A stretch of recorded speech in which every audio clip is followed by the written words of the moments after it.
And I kind of wrote this out so I wouldn't totally get up here and freak out.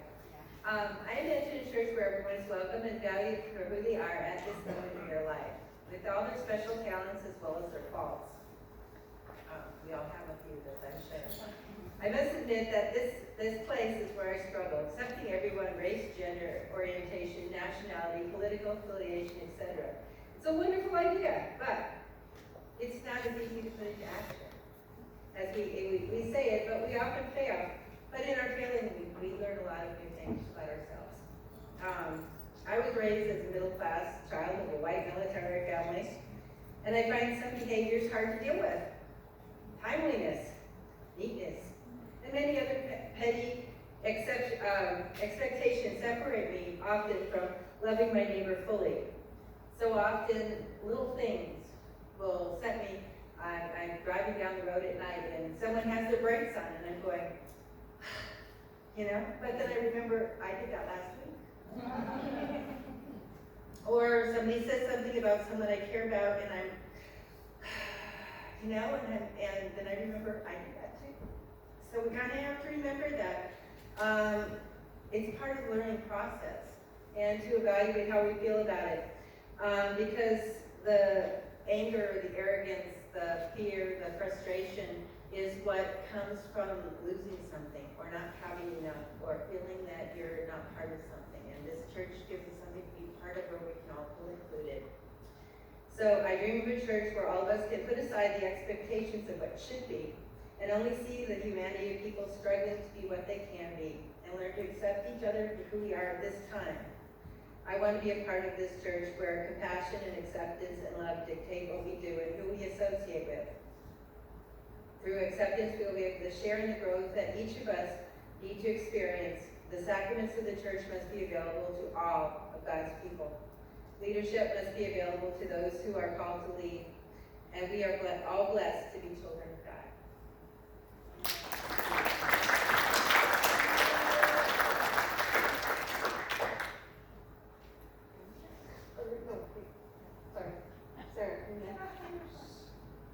I was just using this because I'm vertically challenged.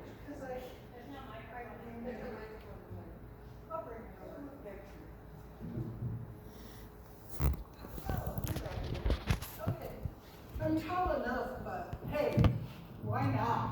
I can see all of you now. Oh, wow. I'm a tall tree. I'm stage manager too. She's stage manager, yes she is. Good morning. Like everybody's outfits. So, magic, mystery, sacredness, collaboration, openness, outreach. These are all words that came to mind as I was thinking about speaking to you today. I believe that St. Francis in the Foothills has always been the community of the future. Notice how I left out St. Francis United Methodist Church. So let me say that again. I believe, and that sounds like J.J. Warren, that St. Francis in the Foothills has always been the community of the future. Already? We have so much opportunity in music, in spirituality, theater, mission, movement, reaching out to the Tucson community. We embrace people of all colors, all creeds, all sexual preferences. So my vision for this wonderful community is that we deepen our conscious connection with our higher power and with each other. My vision is that we continue to stand for equality of all people. My vision is that we continue to aid the homeless, the hungry, the mentally and physically challenged. I could show you my knee brace, but I won't. My vision is that we continue to play together, and I need more of that because I've been spending too much time doing church politics. Not always my favorite thing. I would rather play with all of you. My vision is that we keep learning from one another and support one another. My vision is that we get to know one another better without the aid of cell phone or computer. I left them at home. Remember the days of just hanging out, riding your bicycle, having a potluck supper, sitting on the front porch, playing your harmonica? Oh, I don't know who that would be. So my vision is that we continue to raise our frequency and our vibration through prayer and meditation and healing. May we put relationship with God, ourselves, and one another at the top of our list as we truly learn to communicate face to face through the happy times, the sad times, the times of conflict or fatigue. I've been doing fatigue lately. So this is my vision for the times they are changing. For the times they are changing.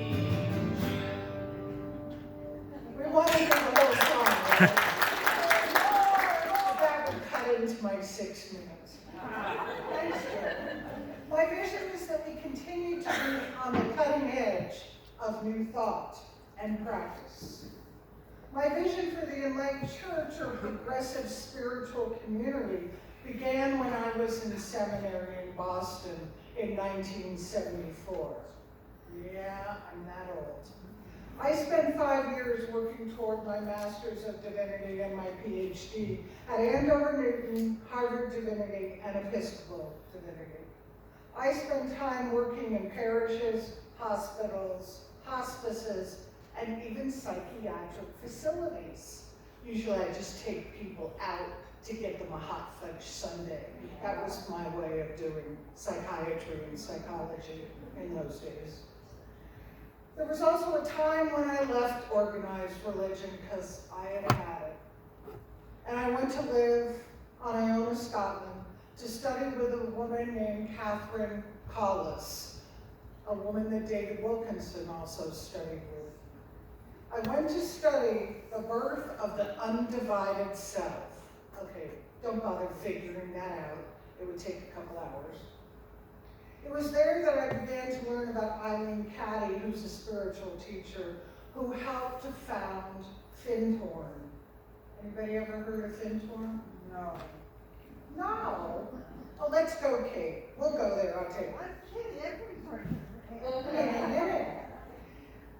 So, Findhorn was just across the sea in the Hebrides from where I was living in a women's community. I spent that year traveling around to different spiritual communities, looking for magic and mystery and sacredness. I spent time also living at Sirius Community in Amherst, Mass. Not being serious. Sirius, the star. S-I-R-I-U-S. It's another community that Eileen Caddy inspired. So whether it was Iona or Findhorn or Sirius, I learned that there are many magical, mystical, and sacred communities that have served to inform my beliefs and appreciation of the divine.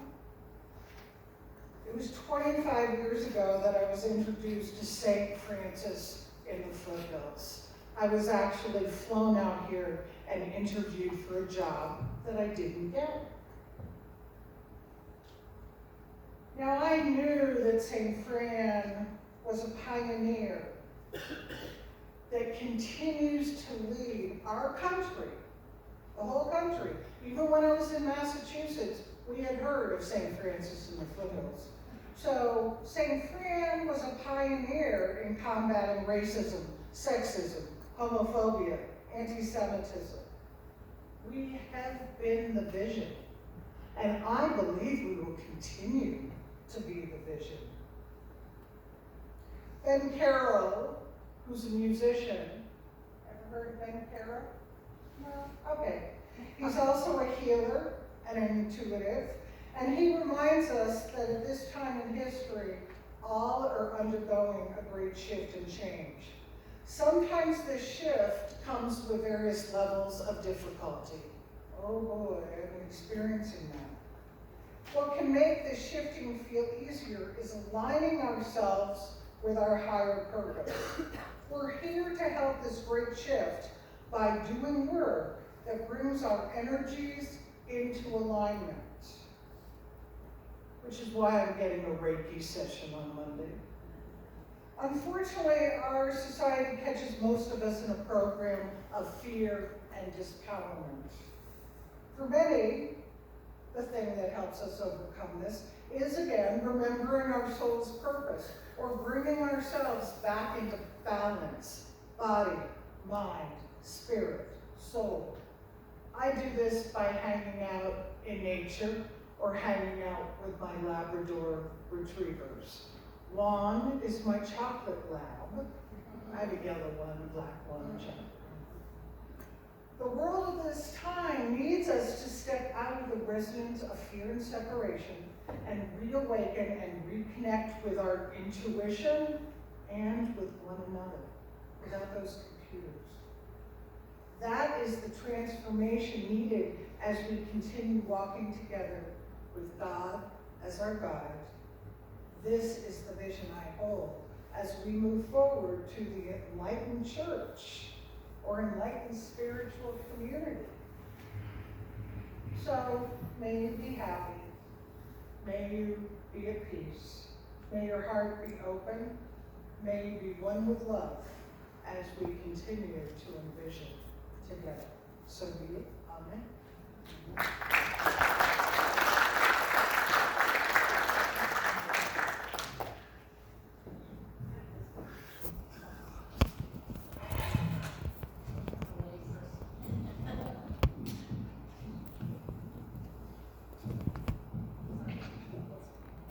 Good morning, everybody. I'm Kim Simon, and I feel really honored to be asked to share a vision. And as I was thinking about how to talk about my vision for the church, I could think of no better place than to start than words of J.J. Wallace last Sunday when he was describing walking down to speak, and he was called to speak at General Conference. I was thinking how terrifying that must have been, and how he said as he walked, he thought, what does the Lord require of me? What does God require of me in this moment? And so I started thinking that the vision, the question that I need to ask, that we need to ask, is what does God require of all of us, the church, in this moment, in this time? And you know, the answer is actually pretty clear. We are to take care of one another, to love one another. And many of us, I've heard it over and over, I've spoken first service as well, that we were drawn to this place, to St. Francis, because of the work of social justice that happens. All we have to do is open our bulletin and we'll see all the social justice action that's happening. We are a church that walks the walk of taking care of each other. So St. Francis has often responded to the problems of our time, of our generation. The founder of Methodism, John Wesley, I think he was a rather interesting character. I've been reading a little bit about him this week. And he, in addition to starting a whole new way of serving, starting churches literally all over the world, he also dealt with the problems of his time. It happened to be slavery in England. He worked on, believe it or not, he worked in Parliament to improve sanitation in London. It was a problem of his time. Children were going down in the mines and not seeing sunlight until Sunday and not learning to read and write. So he encouraged Sunday schools. Those were the problems of his time. And so an issue confronting us for this time is one that I want to lift up today, and many of you wearing orange are lifting it up as well. Most of you know from bulletins and announcements that this is Wear Orange Sabbath. It is Wear Orange Weekend, and Wear Orange came about, you heard the story a couple weeks ago, because the friends of Heidi Pendleton, the little girl that was killed a week after she marched in the inaugural parade, shot to death in a park close to her home on her way home from school. And her friends wore orange, the color that hunters wear that says, "Don't shoot me."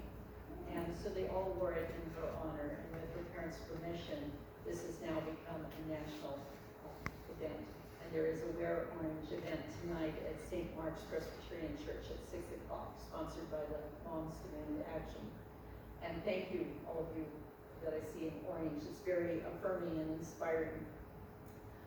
This, most of you know that the issue of gun violence prevention hit me quite literally on January 8th, 2011, and I was shot in the arm and the chest while I was on the staff of Congresswoman Gabrielle Giffords.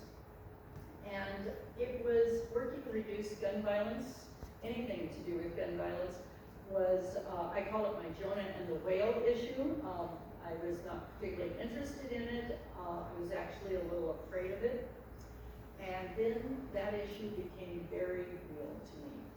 And since in the last 8 years, I have had the incredible privilege of meeting survivors from across the country, absolutely heart-wrenchingly heartbreaking stories. A mother in Chicago I sat with at lunch, and she had lost all of her children to gun violence.